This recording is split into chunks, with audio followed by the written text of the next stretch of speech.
નમસ્તે મિત્રો, સ્વાગત છે સંગીતા કી સોચ ચેનલમાં। તો આજના વિડીયોમાં એક નાનકડી મોટિવેશન વાર્તા સાંભળીશું।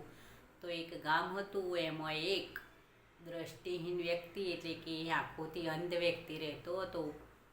તે જન્મથી અંધ હતો, એના કારણે પોતાનું કામ પોતે જાતે કરી શકતો, કારણ કે ભગવાને આવા લોકોને એક પ્રકારની એવી શક્તિ આપી છે, બહારની દુનિયા આ લોકો જોઈ શકતા નથી, પણ એમના અંદરની આંખોથી એ પોતાનું કામ જાતે કરી શકતા હોય। જે રીતે આપણે આપણું કામ કરી શકીએ એમ એ પણ એમનું કામ કરી શકે। તો એ જ્યાં જવું હોય ત્યાં એકલો એ વ્યક્તિ જઈ શકતો।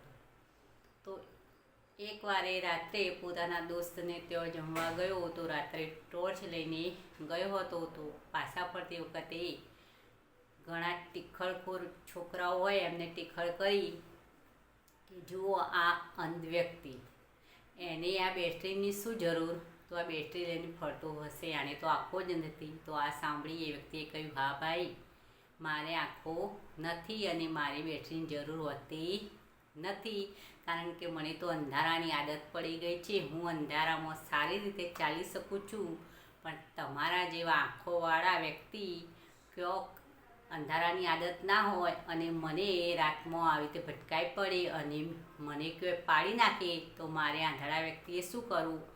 તો આ ટોર્ચ હું તમારા જેવા લોકો માટે, આંખોવાળા વ્યક્તિ માટે રાખું છું, કારણ કે મારા હાથમાં ટોર્ચ હોય તો એ લોકો મને જોઈ શકે કે આ ભાઈ આવી રહ્યો છે, તો મને કોઈ ભટકાઈ પડે નહીં, એ માટે આ મેં ટોર્ચ રાખી છે। તો મિત્રો, આ તો ખાલી વાર્તા જ છે। તો આપણે આ વાર્તા પરથી એ શીખ લેવી જોઈએ કે આવા અમુક વ્યક્તિઓ હોય કે જે કંઈ ના કંઈ રીતે એમની એક કોઈ અપંગ હોય, કંઈ આંખો ના કોઈ એમની કોઈ ખામી હોય, તો એના કારણે કોઈની પણ મજાક ઉડાવવી નહીં। અને મિત્રો, વિડીયો પસંદ આવે તો એક લાઈક અવશ્ય કરો, બીજાની સાથે શેર પણ કરો, અને આવા મોટિવેશન વિડીયો સાંભળવા મારી આ ચેનલ સંગીતા કી સોચને સબસ્ક્રાઈબ જરૂર કરી। ફરી મળીશું નવા કોઈ વિડીયોમાં નવી વાર્તા સાથે।